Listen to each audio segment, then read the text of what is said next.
Hey everybody, welcome to Always Bored, Never Boring. Today I'm doing something a little bit different.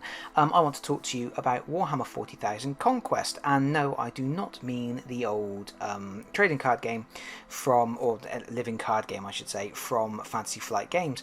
I am talking about a new Partworks magazine released by Hachette Partworks in association with Games Workshop, the first issue of which is going on sale on the 29th of August. So I am a subscriber to this magazine. I originally subscribed when they were doing a test period, and then that there was a delay as they sort of retooled the idea, gauged the interest levels, and then relaunched it, and it is relaunching this month. So as a previous subscriber, I'm going to be getting a couple of issues free, but other than that, I am a paying subscriber, the same as everybody else. So this isn't a paid preview or anything like that. This is just one subscriber talking about a product, which I think some people out there, some of my followers, may be interested to know about. Unfortunately, at the moment, it is only available in the UK. It's not available in America yet, but that may change, and hopefully it does, because it seems like a pretty good product. So what is it? It's a Partworks magazine. I'm assuming everybody knows how Partworks work. It's a magazine which comes out at regular intervals, usually fortnightly or whatever, and it usually builds a collection of something. I've been hoodwinked into subscribing to these in the past. Over the years, I've acquired overly expensive Lord of the Rings chess sets and Marvel statue ranges and things like that, all of which now gather dust in the attic because I don't have any room for them.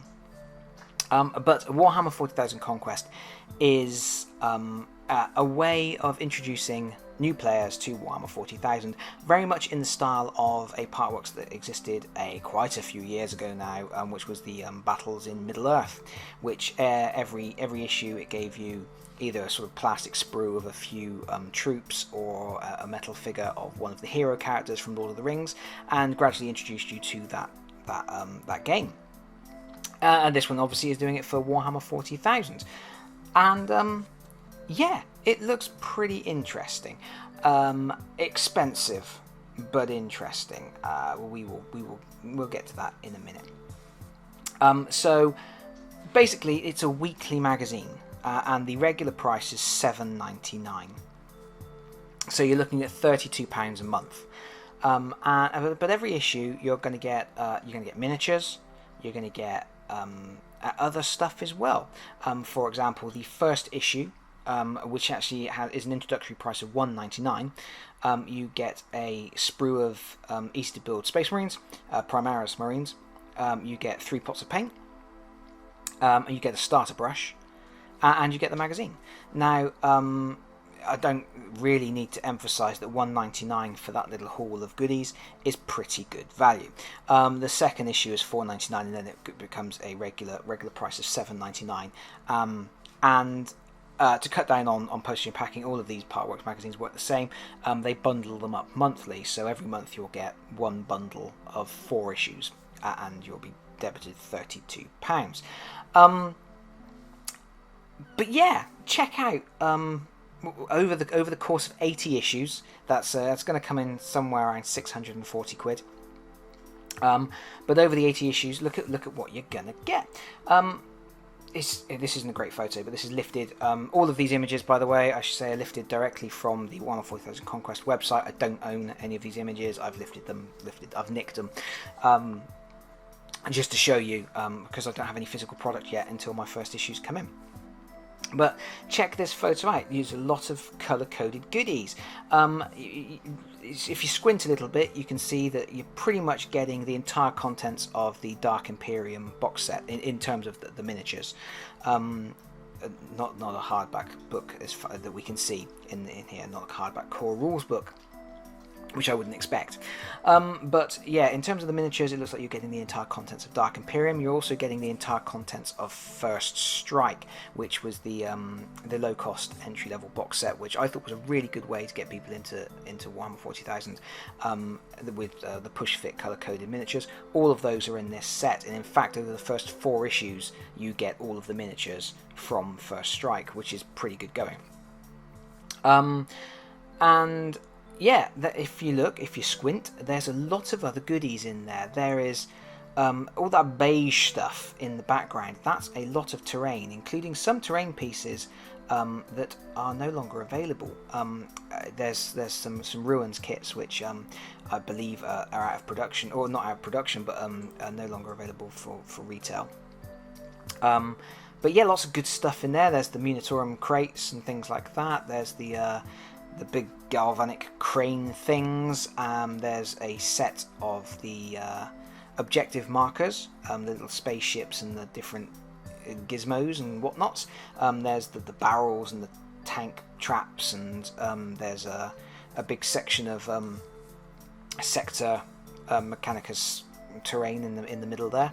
I did a quick tot up of that, and it came out to about, well, it was a lot of money. It was over 200 quid's worth of terrain. And then you can also see that there's blight drones, and there's rhinos, and there's a land speeder and some bikes and a trike, a dreadnought. There's about 150 quid's worth of vehicles on each side of the force there. And then squinting at the front row, there's lots of characters and things like that. There's some of the characters which are from the Betrayal of Calth set. They're only available direct order unless you buy Betrayal of Calth. And there's a couple of heroes that sell for about £22 each. And possibly some exclusive stuff. There's a little guy, if you look down at the bottom row of Ultramarines, just 2 to the left of the banner bearer, there is a hero character pulling a power sword out of his sheath.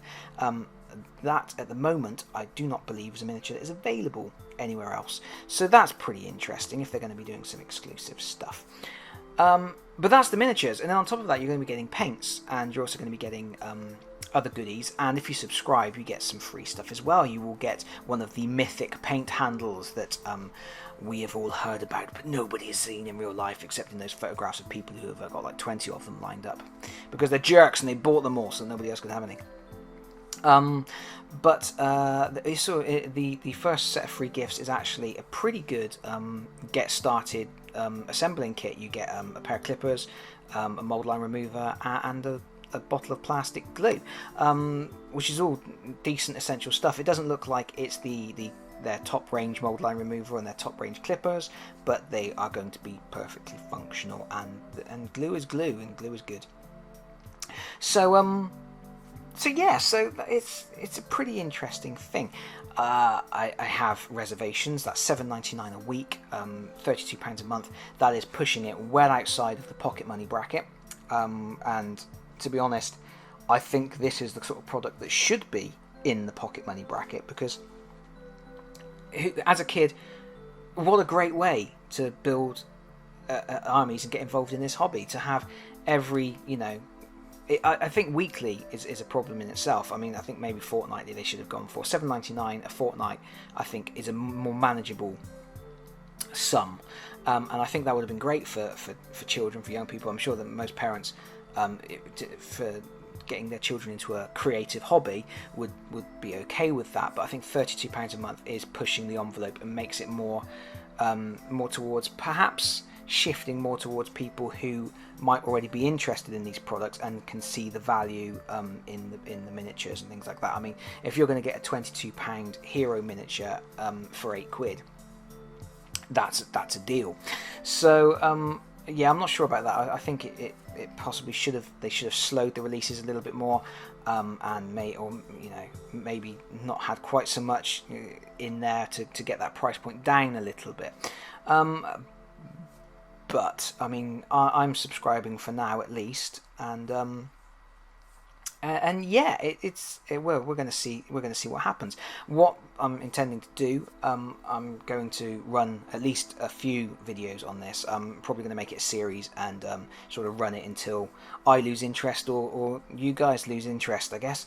But I'll open up each issue, and what I'm going to do is I'll have a quick look at each magazine, and I will cost up what you're getting. In terms of paints and miniatures and things like that, compare them against Games Workshop's retail prices, which is a little bit skewed because obviously you can get things 20% off online. But it seems to be the fairest way to do a comparison of what you're getting is to look at the retail price of everything individually, and not look at how you can get them in packs and cheaper in box sets and things like that. And yeah, we'll see what happens, and we'll see whether it looks like good value. It looks like you're gonna get your money's worth out of it. That frequency is a bit of a killer. I'm assuming that the reason they're going to do them in weekly is because things like the larger vehicles, they're not going to give away a whole massive vehicle with a single issue. They're going to part that out across multiple issues, and they're probably, if there's like 4 sprues to a vehicle frame, 4 sprues to a vehicle construction, they'll probably put 1 frame on each magazine, so over the course of the 4 issues you'll get the entire vehicle. And so when you get your drop of 4 issues at the end of the month, you'll have all of the components to assemble that one vehicle. That's probably why they're doing it, that and the fact that obviously you're going to get a lot of money. I would also have liked to have seen it a little bit slower, just because one of the things that can with the hobby is it can be a little bit intimidating if you buy a massive bunch of miniatures and then you just sat going, where do I start with the painting? One of the things about this Partworks is that it's going to give you a few paints and a few miniatures and a few techniques, and you can start gradually painting. And if the release schedule was a little bit slower, you could kind of keep on top of it a bit more. Getting a dump of miniatures at the end of the month, and then a month later getting another equal sized dump of miniatures, you're very quickly going to see people accumulating a massive paint queue, which I suppose is getting them used to the hobby, because everybody in this hobby has a massive paint queue. That's just the way the hobby works. But I suppose learn them young, learn from an early age that you're not going to get everything painted. But yeah, if it had been a little bit slower, it would have seemed a little bit less intimidating. I guess one of the other interesting things to note is that the first issues are giving away easy to build miniatures, but gradually you are going to be getting those vehicles and some of the units and things which are not easy build. So they're obviously going to escalate up through from that introductory level up to the more advanced stuff, and that's pretty interesting in itself, really, isn't it? So yeah, so that's what Warhammer 40,000 Conquest is all about. I'm going to reiterate, I'm just a subscriber, so I don't know if it's going to be good. I haven't sat down and worked out all the value yet. I'm going to do that in the video series as we go. I will put a link to the website for Warhammer 40,000 Conquest in the comments, or not in the comments, but in the video description. That's the word I was looking for. In the video description, I'll put a link to the website. But like I say, I'm not getting any kickback or anything from that. It's, go there if you want to see a little bit more and learn a little bit more about it, or don't. Up to you, innit? But for now, that's all I've got to say on it. And until my first issues turn up. And then, yeah, like I say, I'm going to part them out. We're going to see what the value is. We're going to see if the magazine is a complete pile of rubbish. We're going to see from one of the things that interests me is finding ways to get people into the hobby. And this looks like it could be a good way to get into the hobby. I think it already has red flags, like I've discussed, but it could still be a good way to get into the hobby, and that's something that's always interested me, something that I've covered on my channel with other starter sets for 40k and Age of Sigmar, so this is kind of in my wheelhouse a little bit, and I'm interested to talk about it. I'm interested to do some videos, and we'll see whether those videos turn out to be interesting or not. For now, that's all I have to say on the matter, which is probably already far too much. Thanks for listening, everybody. Bye bye.